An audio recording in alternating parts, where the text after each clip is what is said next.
వడ్డే శ్రీనివాస్ అనేది ఒక బ్రాండ్, ఒక లిజెండ్. ఆయన ఒక బ్రాండ్. వడ్డే శ్రీని అంటేనే తెలిసేది, శ్రీనివాసులు ఉంటేనే అర్థం కావడంలే మాకు కూడా సబ్జెక్ట్. కాబట్టి అన్నగా భావించవద్దు. సీనియర్లు ఉన్నారు, చాలా మంది మేధావులు ఉన్నారు వడ్డెర అసోసియేషన్ లో.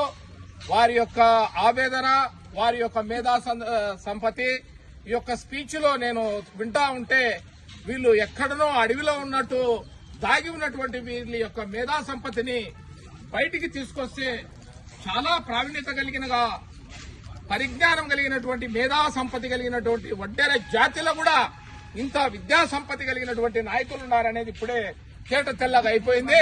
అది తెలుసుకునేందుకు చాలా సంతోషంగా ఉంది. అదేవిధంగా ముఖ్యంగా ఇక్కడ ఉన్నటువంటి వడ్డెర సంఘ అసోసియేషన్ సభ్యులందరూ తెల్ల చొక్కాలు వేసుకుని బాగా బ్రహ్మాండంగా టిప్పు టాప్ గా ఈ జయంతి కార్యక్రమం వచ్చింది, చాలా సంతోషం. కానీ ఇక్కడ ఉండేది 100లో 1% మాత్రమే తెల్ల చొక్కాలు ధరించి ఈ యొక్క వేదిక మీదకి వచ్చినారు. మీ వెనక మన వడ్డెర జాతి గనులలో, బురదలో, మట్టి నీటిలో పంటలను తొలసి పగలగొట్టి జీవితాన్ని విద్య లేక, చదువు లేక, సౌకర్యాలు లేక అక్కడ వారి యొక్క జీవన విధానాన్ని తలుచుకుంటే కంటతడి పెట్టక ప్రతి మానవుడు కంటతడి పెట్టాల్సినటువంటి అంశం.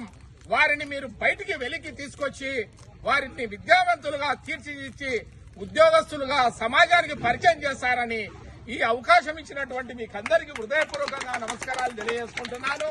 అన్నగా భావించొద్దు. మనం కూడా మన జాతిలో పేదరికంలో ఉన్న జీవితాన్ని గడించి ఈ స్థాయికి వచ్చి ఈ స్థితిలో సమాజంలో మనం ఒక గౌరవాన్ని ఏర్పాటు చేసుకుని అనేక ఉద్యోగాలు చేస్తూ అనేకమైనటువంటి పదవులను అలంకరిస్తూ కాంట్రాక్ట్, ముఖ్యంగా వడ్డెర అంటే లేబర్ కాంట్రాక్ట్ అనేది వాళ్ళకు హక్కు. అది గతంలో ఎప్పుడో నీలం సంజీవ్ రెడ్డి గారు రాష్ట్రపతిగా ఉన్నప్పుడు వారికి లేబర్ కాంట్రాక్ట్ సొసైటీ వాళ్ళకే సదుపాయం కల్పించారు.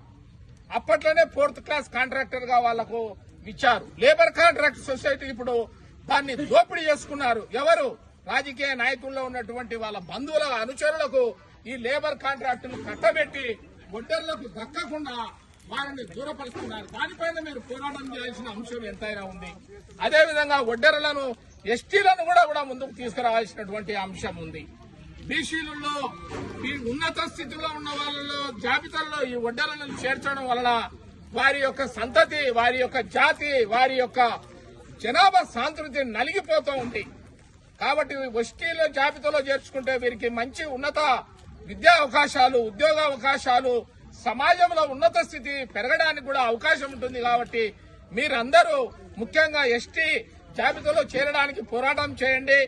కాంట్రాక్టర్లు దానికి లేబర్ కాంట్రాక్ట్ సొసైటీ ప్రతి ఒక్కరు రిజిస్ట్రేషన్ చేసుకోండి. కాబట్టి మన ట్యాక్స్ రూపంలో ప్రజల నుంచి దోపిడీ చేస్తుంది. మొత్తము కాంట్రాక్ట్ వ్యవస్థలో రాజకీయ నాయక అనుచరులనే దోపిడీ చేస్తూ ఉన్నత స్థితిలో వాళ్లే ఎదుగుతున్నారు. కానీ మలాంటి బడుగు బలహీన వర్గాలకు కాంట్రాక్టర్లు దక్కడం లేదు. ఎక్కడే గాని మనకు ఉపాధులు దొరకడం లేదు. దోపిడీ చేస్తున్నారు. ఆ దోపిడీని అరికట్టాలంటే మీరు పోగొట్టుకున్నటువంటి లేబర్ కాంట్రాక్ట్ సొసైటీని మీరు పునరుద్ధరించుకొని రిప్రజెంటేటివ్ దక్కించుకోవాలని నాకు ఈ అవకాశం ఇచ్చినటువంటి వీరందరికీ హృదయపూర్వక నమస్కారాలు తెలియజేసుకుంటున్నాను.